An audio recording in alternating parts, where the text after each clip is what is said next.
Good evening students, welcome to emission classes. तो आज हम क्लास 7th के केमिस्ट्री का एसिड बेसिस एंड सॉल्ट्स का लास्ट वीडियो आपके लिए लेकर आए हैं। आज हम इस टॉपिक और इस चैप्टर को खत्म करने वाले हैं। तो हमने न्यूट्रलाइजेशन रिएक्शन तक पढ़ लिया था। न्यूट्रलाइजेशन रिएक्शंस के बाद हमारे सामने 2-3 टॉपिक्स और आते हैं, जिसमें से कि आपके लिए acidic salts, basic salts, neutralised salts और लास्ट में न्यूट्रलाइजेशंस इन आवर एवरीडे लाइफ हम ये देखेंगे। उसके बाद हम पीएच देख लेंगे, पीएच वैल्यूज। ठीक है, तो चलिए हम शुरू करते हैं एसिडिक सॉल्ट से। Acidic salts,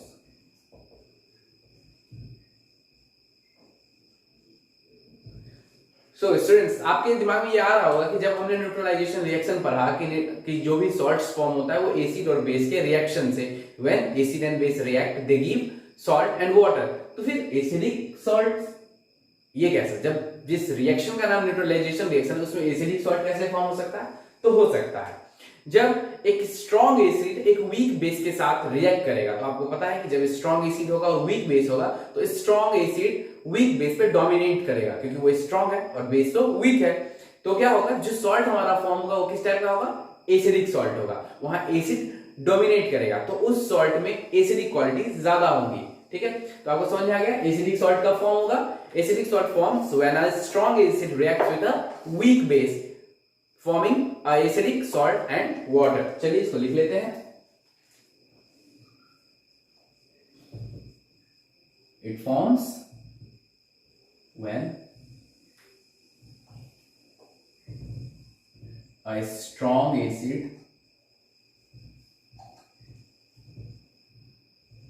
reacts with a weak base forming acidic salt and water। अब जैसा मैंने आपको बताया था कि हर न्यूट्रलाइजेशन रिएक्शन में हीट इवॉल्व होगा। तो एसिडिक सॉल्ट हमें तब मिलेगा जब एक स्ट्रॉन्ग एसिड रिएक्ट करेगा एक वीक बेस के साथ, तब हमें क्या मिलेगा? Acidic salt. दूसरा हम देखेंगे वो होगा हमारा, अब इसमें एक चीज और जो जानने वाली ये है कि जितनी क्वालिटीज एसिड्स की थी इंडिकेटर्स के तौर पे, एसिड्स इंडिकेटर्स के जो कलर बदल रहे थे वो सारी चीज एसिडिक सॉल्ट से करेगा। एसिडिक सॉल्ट भी लिटमस पेपर का कलर चेंज करेगा, मिथाइल ऑरेंज और फिनोप्थलीन बॉल के साथ जो उसके रिएक्शन थे वो सब कुछ ये करेगा। अब हम देखते हैं अपने बेसिक सॉल्ट्स को कि बेसिक सॉल्ट क्या होता है।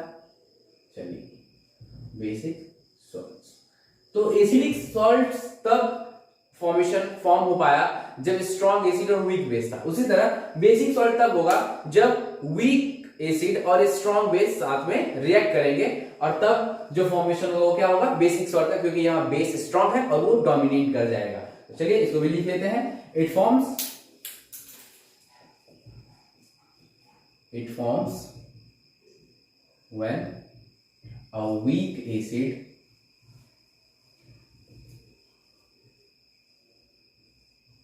reacts with a strong base forming basic salt and water। तो यहां पे हमें क्या मिलेगा? अब यहां पे आपको देखना है कि यहां पे एसिड कैसा होगा? वीक होगा, और बेस जो होगा वो स्ट्रॉन्ग होगा, और इससे हमें कैसा सॉल्ट मिलेगा? बेसिक सॉल्ट मिलेगा और वाटर मिलेगा। अब न्यूट्रलाइजेशन रिएक्शन में हम देखिए, अगर स्ट्रॉन्ग एसिड स्ट्रॉन्ग बेस के साथ रिएक्ट करता है तो न्यूट्रलाइजेशन रिएक्शन होगा, वीक एसिड वीक बेस के साथ रिएक्ट करता है तो भी न्यूट्रलाइजेशन रिएक्शन होगा। ये भी सारे बेसिक प्रॉपर्टीज को एक्वायर करेगा, ये भी इंडिकेटर के साथ उस तरह ही बिहेव करेगा जिस तरह एक बेस बिहेव करता है।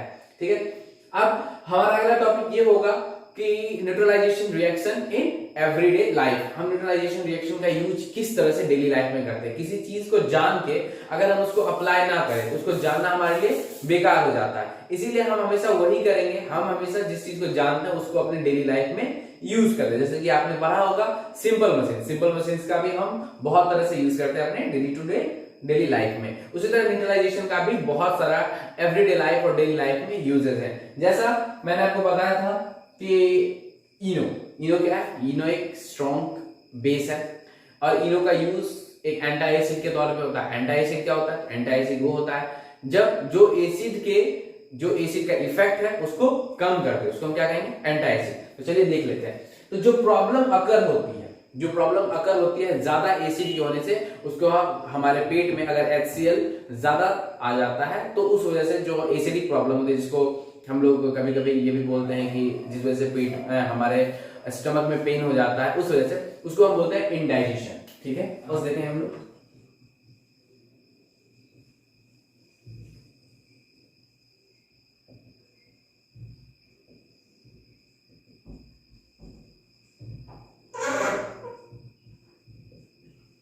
ठीक, न्यूट्रलाइजेशन इन एवरीडे लाइफ। तो सबसे पहला एग्जांपल हम देखेंगे इंडाइजेशन का। चलिए देख लेते हैं इंडाइजेशन क्या होता है।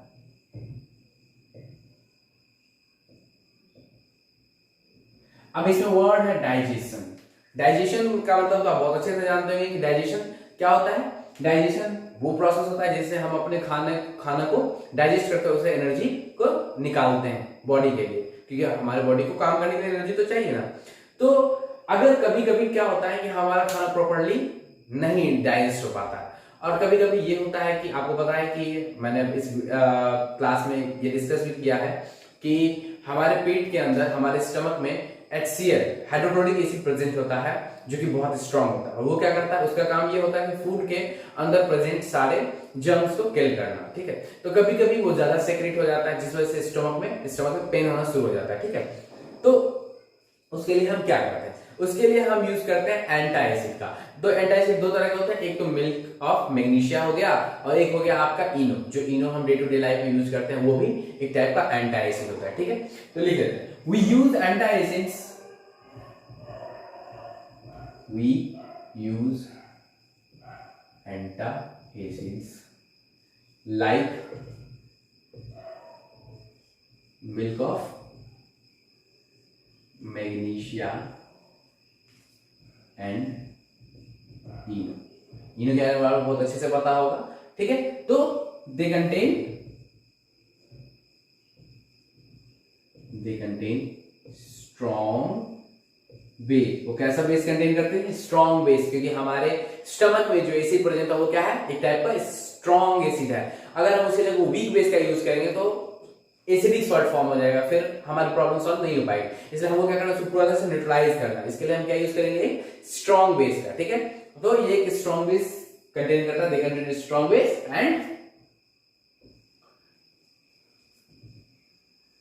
Neutralises the acid in our stomach. हमारे स्टमक के एसिड को ये पूरी तरह से न्यूट्रलाइज कर देता है, उसका इफेक्ट कम हो जाता है। अब दूसरा जो हम देखेंगे, ये भी बहुत कॉमन है, हमारे डे टू डे लाइफ में यूज होता है, एंट बाइट। ठीक है, कभी आपको चींटी ने काट लिया या मान लीजिए मधुमक्खी ने काट लिया, तो आपको पता है काटने के बाद हमें बहुत ज्यादा दर्द होता है, बहुत ज्यादा जलन होता है। ऐसा क्यों होता है? क्योंकि उनके बाइट में क्या होता है कि एसिड प्रेजेंट होता है। एक्चुअली उनके बाइट में वीक एसिड होता है, ऑर्गेनिक एसिड होता है, लेकिन वो भी इतना ज्यादा अमाउंट हो जाता है कि उससे हम परेशान हो जाते हैं। ठीक है, तो उस चीज से, उस जलन से बचने के लिए हम क्या करते हैं? तो वो एक एसिड है, और उस एसिड को न्यूट्रलाइज कौन करेगा? तो बेस करेगा। तो हम क्या करेंगे? उसके ऊपर बेस को रब करेंगे। ठीक है, किसी भी बेस को रब करने से क्या होगा? वो एसिड न्यूट्रलाइज हो जाएगा और वो इफेक्ट कम हो जाएगा। तो चलिए, आप लोगों को ये भी पता होगा कि एंट बाइट में कौन सा एसिड होता है, कौन सा ऑर्गेनिक एसिड होता है? तो फॉर्मिक एसिड होता है। चलिए देख लेते हैं एंट बाइट का। एंट बाइट, ठीक है, तो आप लोग सबको पता है कि ant bite it contains an organic acid. कौन सा? तो फॉर्मिक एसिड। कौन सा एसिड होता है उसमें? फॉर्मिक एसिड होता है। It contains an organic acid, which one? Formic acid. ठीक है, so it can be neutralised, it can be neutralised. इसको कैसे न्यूट्रलाइज करेंगे? तो एक बेस से, बाय रबिंग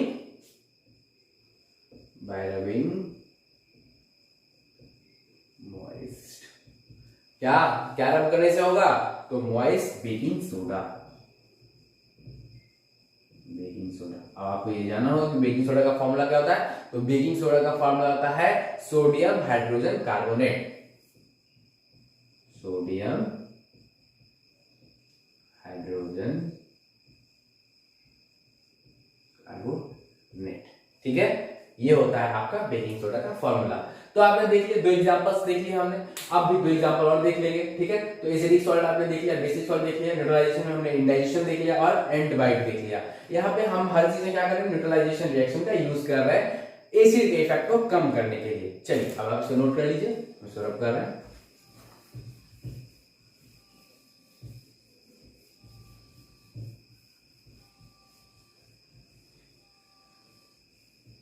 चलिए, जो थर्ड वन हम देखेंगे वो हमारा थर्ड वन क्या होगा, सॉइल ट्रीटमेंट। हमारा थर्ड वन हम लोग देख लेते हैं, सॉइल ट्रीटमेंट।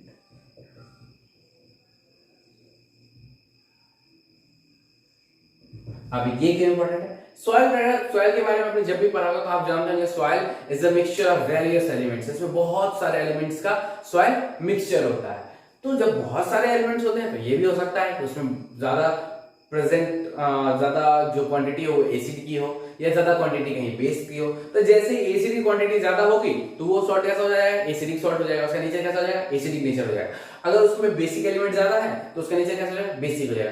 तो ना तो ज्यादा एसिडिक नेचर सॉइल का अच्छा होता है, ना तो ज्यादा बेसिक नेचर सॉइल का अच्छा होता है किसी भी प्लांट को ग्रो होने के लिए। तो इसके लिए क्या होता है, आपको पता होगा कि हमारे यहाँ जो ब्लॉक्स होते हैं, वहां पे एग्रीकल्चर ब्लॉक्स होते हैं, वहां पे जाके अपने सॉइल की टेस्टिंग करवा सकते हैं। उससे वो आपको बता देंगे कि आपके सॉइल का पीएच वैल्यू क्या है, वो ज्यादा एसिडिक है या नहीं है, या वो सही है एग्रीकल्चर के लिए या वो नहीं है, या ज्यादा बेसिक है। तो आप उसको ट्रीटमेंट कैसे करेंगे। तो ज्यादातर केसेस में क्या होता है कि सॉइल कैसा होता है, एसिडिक होता है। तो उस एसिडिक सॉइल को न्यूट्रलाइज करने के लिए लोग उसके ऊपर बेसिक यानी कि लाइम को छिड़कते हैं। वो क्या करते हैं, स्लैग लाइम को अपने फील्ड्स में उसको हर जगह फैला देते हैं, जिससे क्या हो जाता है कि जो एसिडिक नेचर का फील्ड होता है वो बेसिक लाइम के आने के बाद न्यूट्रलाइज हो जाता है और उसका नेचर सही हो जाता है और फिर प्लांट को अच्छे से डेवलप कर पाते हैं। तो चलिए इसके बारे में भी लिख लेते हैं।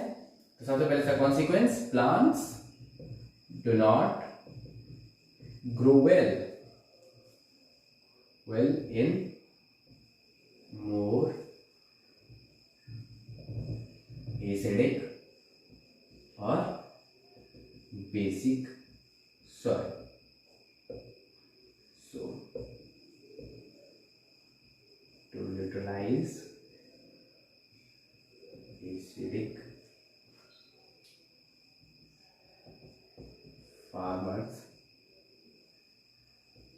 फार्मर्स क्या करते हैं, तो स्लैग्ड लाइम को हर जगह बिखरा देते हैं अपने फील्ड्स में। So neutralize acidic solution, farmers spread slagged lime to neutralize. ठीक है, वो न्यूट्रलाइज के लिए क्या करते हैं, स्लैग लाइन को अपने फील्ड में हर जगह स्प्रेड कर देते हैं। इवनली स्प्रेड कर दिया और क्या हो जाएगा कि उसका एसिडिक और एसिडिक जो नेचर है उस सॉइल का वो बेस के प्रेजेंस में न्यूट्रलाइज हो जाएगा। अब अपना लास्ट हम देखते हैं जो थोड़ा इंपॉर्टेंट है, जिसको समझना भी चाहिए, वो होगा हमारा फैक्ट्री वेस्ट। क्या होगा हमारा, फैक्ट्री वेस्ट।